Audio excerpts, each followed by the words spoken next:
ध्यानाभ्यास के लिए कृपया अपने नेत्रों को बंद कर लीजिए।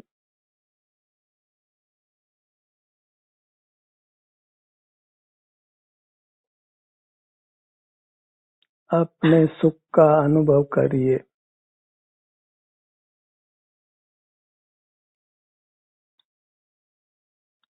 आपका सुख आपके सिर से पैरों तक है। यही सुख अति उत्तम है, अतीन्द्रिय है। हमें सुख की ही कामना है, इसलिए निरंतर अपना सुख भोगिए। जड़ पदार्थों में किंचित भी सुख नहीं है, इसलिए उनको देखना जानना एक अनर्थ दंड चेष्टा है। वृथा ही अपने को दुखी रखना है। हमें मूर्त पदार्थों को देखने जानने से विरत रहना है, तभी हम अपने उत्तम सुख को भोग सकते हैं।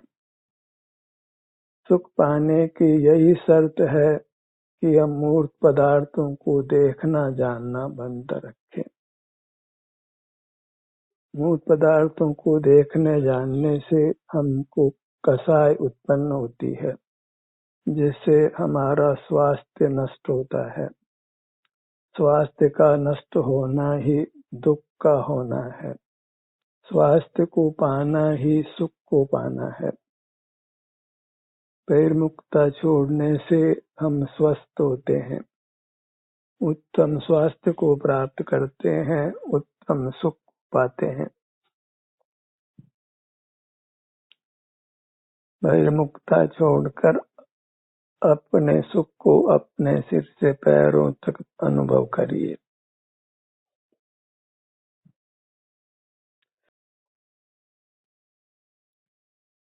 ये कार्य अभ्यास से ही सिद्ध होना है, क्योंकि अनादि से हम निरंतर बहिर्मुख रहे हैं।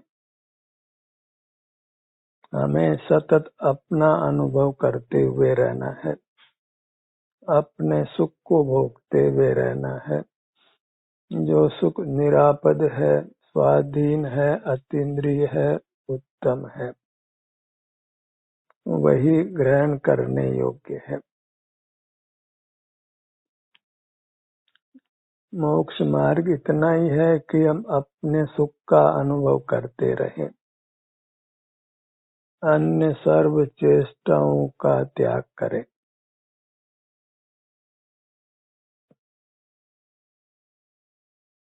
बाहर में भी जब हम किसी विषय का सेवन करते हैं तो सहज ही अन्य चेष्टाएं रुक जाती हैं। किसी विषय के सुख को भोगना वह हमको आपदा में ही डालता है।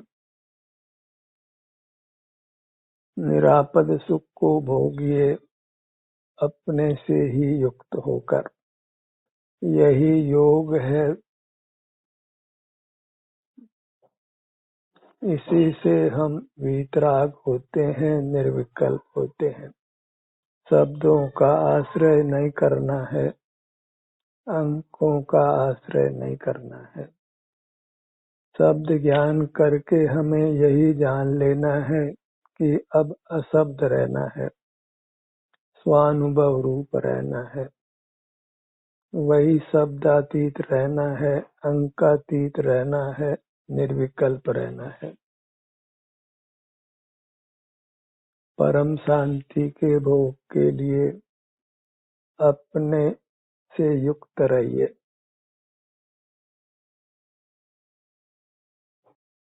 सिर से पैरों तक ही जुड़कर रहिए। कार्य तो अति सुगम है, बहिर्मुखता की आदत ही इस सुगम कार्य को कठिन करती है।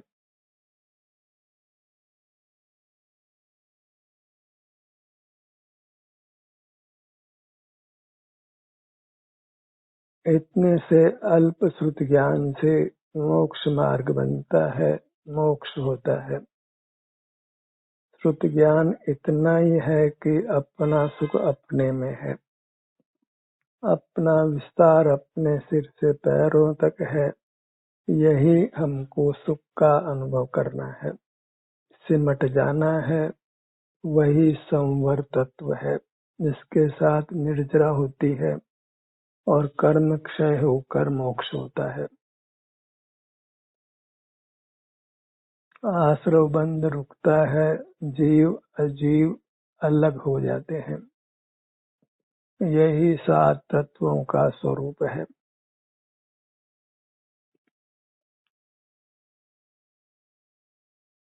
ज्ञान सविकल्प होता है तो अल्प ज्ञान करके ही फिर निर्विकल्प हो जाना है। आपका आप अनुभव करके रहना है। अपने कतिपय प्रदेशों को ही हम अभी अनुभव में ले सकते हैं, सर्वांग अनुभव अभी नहीं होता है। किसी एक भाग पर हम सुख का अनुभव करते हैं तो उसी समय दूसरे भाग का सुख का अनुभव हम नहीं कर सकते हैं। इसलिए अपने को अपने अंग उपांगों से जोड़कर अपने उत्तम सुख को भोगना है। सुख दुख का परिणमन हमारे में ही होता है, जड़ पदार्थों में नहीं होता। अन्य जीवों का सुख दुख उनमें होता है, वह हम में नहीं होता है। हम में जो सुख दुख होता है वह अन्य जीवों में नहीं होता है। इस प्रकार पदार्थों का विभाग है। मूर्त हमारे में मिला होने पर भी, बंधन रूप होने पर भी सुख दुख का परिणाम हमारी अमूर्त काया में होता है, मूर्त काया में नहीं होता। मूर्त काया ही अचेतन होती है। हम अचेतन नहीं होते, अजीव नहीं होते। जीव अजीव नहीं होता और अजीव जीव नहीं होता। हमने सदा ही जीव रहना है, अर्थात आनंद स्वभावी रहना है। कभी भी हमारे सुख स्वभाव का नाश होने वाला नहीं है। हमें बस अपने सुख स्वभाव को ही भोगना है। बाहर से ध्यान हटा लेते हैं तो स्वमेव ही हमको अपने सुख का अनुभव होने लगता है। हम निष्कषाय हो जाते हैं और निष्कषाय होने मात्र से ही शरीर की सारी व्याधियां समाप्त होती हैं, रागादिक दोष समाप्त होते हैं। दोहरा लाभ है, एक तो कसाई नहीं होती है और दूसरा शरीर के रोगादि का शमन होता है। कसाय का दुख भी मिटता है और रोग का दुख भी मिटता है, अर्थात वैश्विक दुख भी मिटता है और शारीरिक दुख भी मिटता है। पाप प्रकृतियां पुण्य में संक्रमित होती हैं, जिससे बाहर भी प्रतिकूलता नहीं होकर अनुकूलता होती है। प्रथम तो हम बहिर्मुख ही नहीं हो, पर चूंकि बहिर्मुखता पूरी तरह तत्काल ही नहीं मिटती है, बहिर्मुखता होती है तो उस बहिर्मुखता के काल में भी प्रतिकूलता नहीं हो, यह स्वानुभव का उत्तम फल है। भीतर बाहर सर्वत्र सुख का अनुभव होता है। यद्यपि बहिर्मुख होने पर वह सुख प्राप्त नहीं होता जो अंतर्मुख होने पर होता है। अंतर्मुख होने पर सुख बढ़ता है और बहिर्मुख होने पर सुख धीरे धीरे घटता जाता है। हमें निरंतर सुख को बढ़ाते जाना है। उसके लिए निरंतर प्रयास करना है कि हम अपने से युक्त रहें। यद्यपि अभी एक साथ ही हम निरंतर अंतर्मुख नहीं रह सकते हैं। जो भी जीव मुक्त हुए हैं वे स्वानुभव को मोक्ष मार्ग जाना है, फिर एक साथ ही पूरी तरह अंतर्मुख कोई नहीं हुआ है। धीरे धीरे ही अभ्यास बढ़ाकर फिर जीव पूरी तरह अपने से युक्त होता है, अपने सुख को भोगते हुए रहता है। अभी वृत्ति बहिर्मुख होती है तो निराश नहीं होना है और स्वच्छंदी भी नहीं होना है। प्रयत्न बढ़ाते जाना है, बाह्य प्रवृत्तियों को कम करते जाना है, बाह्य जगत का परिचय कम करते जाना है।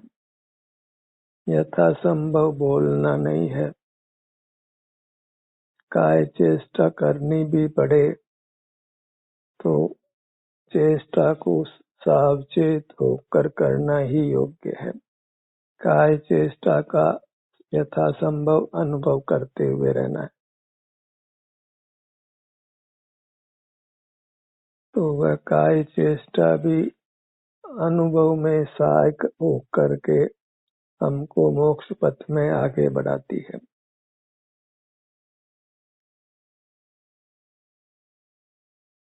हम काय चेष्टा नहीं करें, स्थिर होकर केवल विकल्प करें, वह स्थिति तो अत्यंत भयावह है, क्योंकि उससे शरीर भी खराब होता है, राग आदि के दोष उत्पन्न होकर कर्म का बंधन भी होता है। यदि निश्चेष्ट रहना है तो अपने सन्मुख रहकर ही रहना है और चेष्टा करनी पड़ती है, क्योंकि अभी हम सर्वांग अपने में स्थिर नहीं हुए हैं, तो चेष्टा भी करते हुए रहना है ताकि ये हमारा शरीर अस्वस्थ नहीं हो, काम योग्य रहे। और काय चेष्टा करते हुए यथासंभव उस चेष्टा के साथ युक्त रहना है, तो उस चेष्टा के समय भी हम स्वसंवेदन कर लेते हैं, मोक्ष मार्ग को आगे बढ़ाते रहते हैं। इसका आशय ये नहीं है कि हम वृथा ही काय चेष्टा करते रहें। यदि बिना काय चेष्टा के ही हम अपने स्वरूप से युक्त रह सकें तो काय चेष्टा नहीं करनी है। पर विकल्प बहुत सताते हों तो फिर हमको काय चेष्टा का आश्रय लेना है, पर वो काय चेष्टा अनुभव करते हुए करें तो उसका लाभ होता है, क्योंकि हमें अपने अमूर्त काया से जुड़कर रहना है।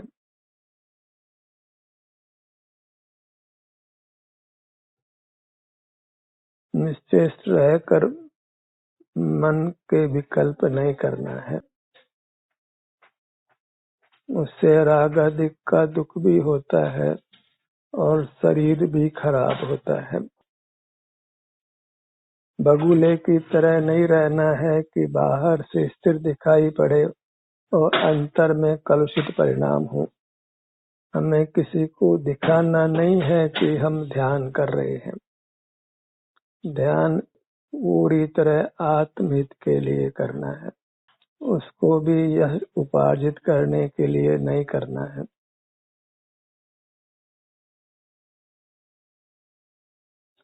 लोक संज्ञा में नहीं रहना है कि लोक के जीव हमको अच्छा माने, बुरा नहीं माने। लोक हमारे संबंध में कुछ भी विचार करता हो, हमें लोक की ओर नहीं देखना है। लोक हमारी ओर देखेगा पर हमको लोक की ओर नहीं देखना है। लोक की दृष्टि को हम नहीं रोक सकते हैं, हम ही अपनी बहिर्दृष्टि को ही रोक सकते हैं। अशुभ क्रियाओं को तो छोड़ना ही है, यथासंभव शुभ क्रियाओं को छोड़कर अपने अनुभव रूप रहना है। अशुभ क्रियाओं को छोड़कर केवल शुभ क्रियाओं में कोई रह भी नहीं सकता है, और शुभ क्रिया का पक्ष हो तो फिर स्वानुभव भी उदित नहीं होता है। अपने मुखमंडल को अनुभव में लीजिए,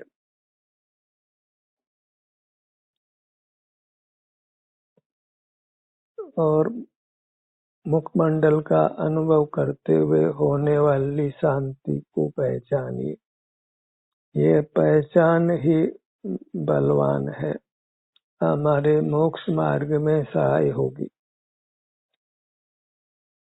एक तो अपनी अमूर्त काया को अनुभव से पहचानना है, क्योंकि अपने अमूर्त काया में सुख गुण का परिणाम होता है। यह अचेतन नहीं है। सुख के परिणाम से ही हमको चेतनता है, क्योंकि मूर्त पदार्थों में सुख का परिणाम नहीं होता है। तो अपने में जो सुख का परिणाम है उसको पहचानिए, कितने क्षेत्र में होता है उसको पहचानिए।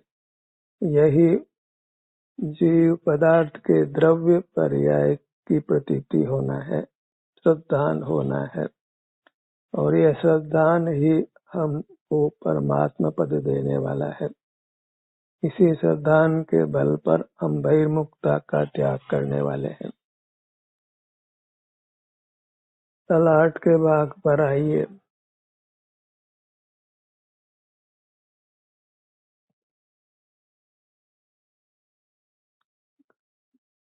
अपने सन्मुख होते हैं तो ऐसा लगता है कि मार्ग बहुत सुगम है, पर तत्काल ही बहिर्मुखता आ खड़ी होती है, तो फिर वह सरल मार्ग भी कठिन हो जाता है। इस सरलता और कठिनता के बीच में ही हमको अपना अनुभव का समय बढ़ाना है। कठिनता को भी सरलता में बदलना है। जब भी हम अपनी मूर्त के सन्मुख होते हैं तो वहाँ स्थिर रहने में कठिनाई होती है।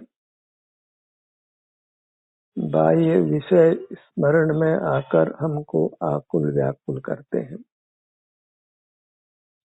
पर एक बार निर्धार हो जाए कि हमको सुख अपने से ही मिलता है, अपने से युक्त होकर हमने उत्तम सुख भोग लिया है, उसी को भोगते हुए रहना है, तो फिर धीरे धीरे बाह्य वृत्ति स्वयं कम होने लगती है, अंतरंग वृत्ति बढ़ने लगती है। जब पूरी तरह हम बहिर्मुखता को छोड़ देंगे तभी परमात्मा पद होने वाला है। किंचित भी बहिर्मुखता हमको परमात्मा होने से रोकती है।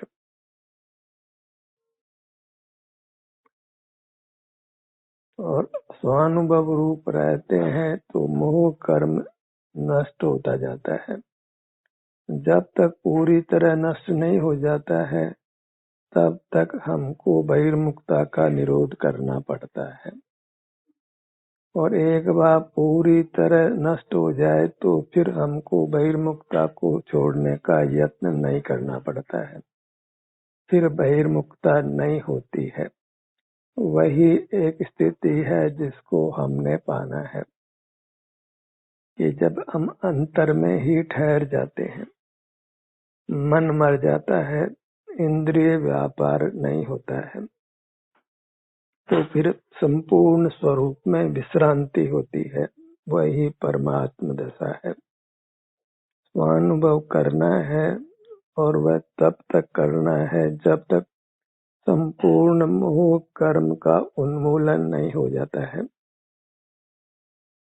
अनुभव के समय वीतराग होना ही पर्याप्त नहीं है, फिर बहिर्मुख वृत्ति नहीं हो, इसके लिए मोह कर्म को समूल रूप से नष्ट करना है, और वह स्वानुभव से ही धीरे धीरे निर्जित होता हुआ मोह कर्म का क्षय हो जाता है, समूल नाश हो जाता है। वही स्थिति को हमने पाना है, अनुभव करना है, और अनुभव करते करते सत्ता में स्थित संपूर्ण मोह कर्म के नाश को प्राप्त करना है, ताकि फिर वृत्ति बहिर्मुख नहीं हो, सहज ही अपने में स्थिरता हो। उस दिन की ही, उस समय की ही बलियारी है जिसको हमने अविलंब पाना है। फिर मोह कर्म सत्ता में नहीं रहता है तो शेष कर्म भी नाश को प्राप्त हो जाते हैं। अवश्य ही फिर निर्वाण की प्राप्ति होती है, पुनर्जन्म नहीं होता है, संसार मूल से ही नष्ट हो जाता है। जैसे किसी वृक्ष के मूल को नष्ट कर दिया जाए तो फिर वह पुनर्जीवित नहीं होता है। हमें संसार के मूल मोह कर्म को नष्ट कर देना है। उसके लिए निरंतर स्वानुभव रूप रहना है, करते रहना है। जब फिर बहिर्मुख वृत्ति नहीं हो तब सहज ही हम परमात्म दशा को पा लेते हैं। जब तक वृत्ति चंचल होती है, बहिर्मुख हो जाते हैं, तो हमें संतुष्ट नहीं होना है, प्रयत्न बढ़ाते जाना है। हमको स्वानुभव का परिणाम उदित हुआ है, इतना ही पर्याप्त नहीं है। इस स्वानुभव को निरंतर बनाना है। जब बहिर्मुख वृत्ति होना रुक जाए तभी हमको यत्न करने की आवश्यकता नहीं रहनी है। तब तक तो हमको इंद्रिय ज्ञान का निरोध करते रहना है। और इंद्रिय ज्ञान में मन भी एक इंद्रिय है। नो इंद्रिय है तो उससे विचार नहीं करना है। कुछ श्रुत ज्ञान भी नहीं करना है, कुछ स्मरण नहीं करना है। अपने सुख को भूलना नहीं है, अपने मूर्त को भूलना नहीं है। वास्तव में तो अपने मूर्त के सुख को भोगना वही देव दर्शन है, जिससे हम परमात्मा पद को पाते हैं। क्यों जो देव हो गए हैं, सिद्ध हो गए हैं, वे तो हमारे ज्ञान के विषय कदापि नहीं बन सकते। तो फिर आश्रय तो हमको अपनी अमूर्त काया का ही है। और बाहर में तो मूर्त पदार्थ ही ज्ञात होने हैं। उसका नाम ही इंद्रिय ज्ञान है, जिससे संसार उत्पन्न होता है। संसार के प्रति भयभीत होना है, अन्यथा फिर बहिर्मुखता को छोड़ने का यत्न नहीं होना है। फिर हम विषयों के सन्मुख रहकर विषय जनित राग का, विषय जनित सुख का ही संस्कार अपने में दृढ़ करते हैं। तो फिर मोक्ष मार्ग और मोक्ष दोनों दूर होते हैं। अपने ध्यान को अपने नेत्रों के भाग पर लाइए।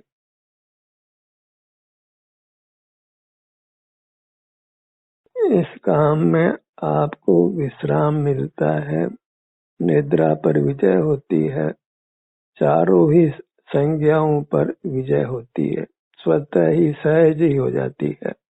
आहार, भय, मैथुन, परिग्रह ये 4 संज्ञाएं हैं जिनसे सारा जीव लोक पीड़ित है।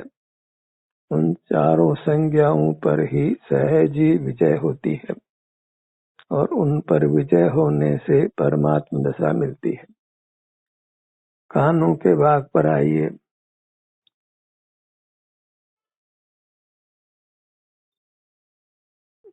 ऐसे हम जब अपने विभिन्न भागों से युक्त होकर शांति को भोगते हैं तो इससे केवल वर्तमान ही अच्छा नहीं होता, आगामी भविष्य भी सुंदर बनता है। हम वह सब कुछ उपलब्ध कर लेते हैं जो आम जन को उपलब्ध नहीं होता है।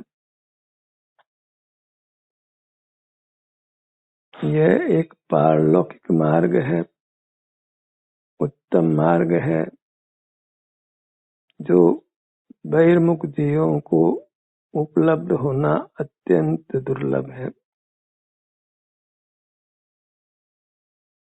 पर का पक्ष तो हमको अनंत बार आया है। देव सद्गुरु का पक्ष भी हमको अनंत बार हो चुका है और वह पक्ष ही हमको स्वानुभव में बाधक भी हो गया है, क्योंकि मोक्ष मार्ग में अपना पक्ष चाहिए और देव सद्गुरु का पक्ष छोड़ना भी जीवों को अति मुश्किल होता है। प्राय जीव देव सद्गुरु के पक्ष में रुक जाते हैं, अपने सन्मुख नहीं हो पाते।